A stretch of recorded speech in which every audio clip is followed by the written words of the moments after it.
Hello all. தலைவலி இருக்கிற நிறைய பேஷண்ட்ஸ் என்கிட்ட ஃபர்ஸ்ட் வந்து கேட்குற கொஸ்டின், மேடம் ஒரு சிடி பிரெயின் இல்லைனா எம்ஆர்ஐ பிரெயின் எடுத்து பார்த்துடலாமா, ரொம்ப பயமா இருக்கு அப்படின்னு சொல்லுவாங்க.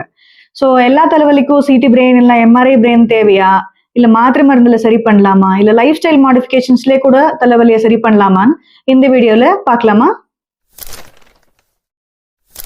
ஸோ நம்ம தலைவலின்னு எடுத்துக்கிட்டோன்னா அது மெயின்லி 2 டைப்ஸ். ஒன்று வந்து பிரைமரி, இன்னொன்று வந்து செகண்டரி.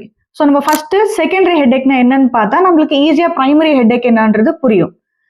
இப்போ செகண்டரி ஹெட்ஏக்ஸ்னா என்னன்னா நம்ம உடம்புல தலைவலி வர்றதுக்கான ஒரு மெயின் ரீசன் இருக்கும். அதை தான் நம்ம செகண்டரி ஹெட்ஏக்ஸ். எதெல்லாம் செகண்டரி ஹெட்ஏக்ஸ்ல வரும்னு பார்த்தீங்கன்னா, இப்போ சைனஸ் ப்ராப்ளம் இருக்கிறவங்க, கிரானிக் சைனசைட்டிஸ் இருக்கிறவங்களுக்கு தலைவலி ரொம்ப காமனா வரும். இல்லை இன்னும் ரொம்ப காமனா சொல்ல போனோம்னா விஷுவல் ப்ராப்ளம்ஸ், ஷார்ட் சைட் இருக்கிறவங்க, லாங் சைட் இருக்கிறவங்களுக்கு ஹெட்ஏக்ஸ் காமனா வரும். அப்படி இல்லையா பிபி, ரொம்ப அன்கண்ட்ரோல்டா இருக்கிற பிபி, டேப்லெட்ஸ் எடுத்தும் குறையாத பிபி இருக்கிற பேஷண்ட்ஸ்க்கு ஹெட்ஏக்ஸ் காமனா வரும்.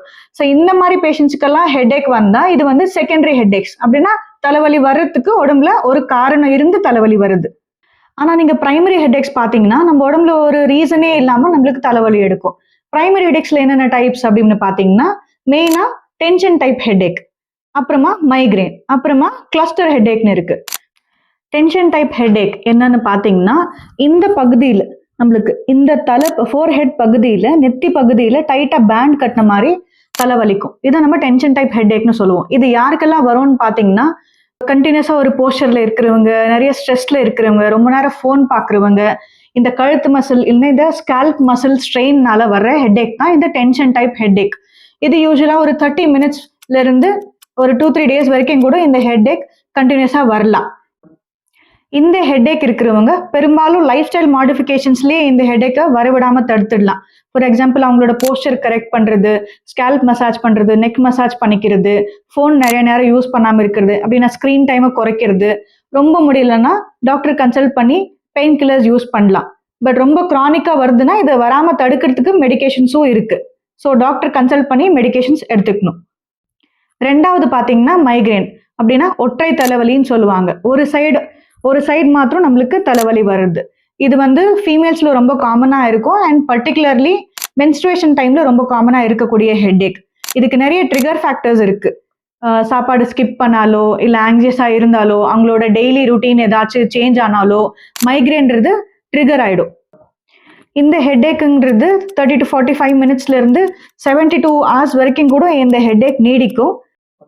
இந்த மைக்ரேன் ஹெட்ஏக்கான ட்ரிகர் ஃபேக்டர்ஸ் நம்ம அவாய்ட் பண்ணிக்கினாலே அந்த எபிசோடே நம்ம வராத மாதிரி தடுத்துடலாம். பட் அப்படியே வந்துடுச்சுன்னா இதுக்கான மெடிகேஷன்ஸ் கண்டிப்பா நம்ம எடுத்தாகணும். இதை ப்ரிவென்ட் பண்றதுக்கான மெடிகேஷன்ஸும் அவைலபிள் இருக்கு. டாக்டர் கன்சல்ட் பண்ணிட்டு எடுத்துக்கணும். ஸோ நெக்ஸ்ட் ஹெட்ஏக்னு பார்த்தீங்கன்னா கிளஸ்டர் ஹெட்ஏக். இதுக்கு ரீசன் வந்து ஆட்டோஇம்யூன் ஈட்டியாலஜி எல்லாம் இருக்கு. அது எப்படின்னா நம்மளோட உடம்போட எதிர்ப்பு சக்தியே நம்மளுக்கு தலைவலியை கொடுக்கும். இதை பத்தி நம்ம டீப்பா போவேன்னா இதுதான் பேசிக்கா ஹெட்ஏக்ஸ் டைப்ஸ் அண்ட் சில clinical features.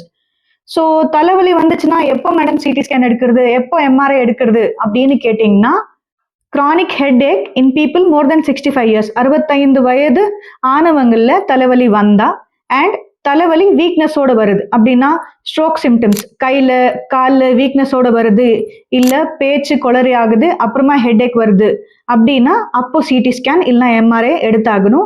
And fever, vomiting இதோட சிம்டம்ஸோட வருதுன்னா அப்போ சிடி ஆர் எம்ஆர்ஐ எடுக்கணும். டெய்லி இருந்த தலைவலியோட இன்டென்சிட்டி மாறுது, அதோட கேரக்டர் மாறுது அப்படின்னா அப்போ நம்மளுக்கு சிடி ஆர் எம்ஆர்ஐ எடுக்கணும். இதெல்லாம் தான் எப்பெல்லாம் சிடி ஆர் எம்ஆர்ஐ எடுக்கணுன்றதுக்கான சிச்சுவேஷனல் எக்ஸாம்பிள்ஸ். இந்த மாதிரி ஹெட்ஏக்ஸ் உங்களுக்கு இருந்துச்சுன்னா கண்டிப்பா நீங்க டாக்டர் விசிட் பண்ணி கன்சல்ட் பண்ணி ட்ரீட்மெண்ட் எடுத்துக்கணும். அண்ட் உங்க ஃபேமிலி ஃப்ரெண்ட்ஸ் யாருக்காச்சும் இதே மாதிரி ஹெட்ஏக்ஸ் இருந்துச்சுன்னா அவங்களுக்கு இந்த வீடியோவை ஷேர் பண்ணி விடுங்க. வீடியோவை லைக் பண்ணுங்க, கமெண்ட் பண்ணுங்க, சப்ஸ்கிரைப் பண்ணுங்க. தேங்க்யூ.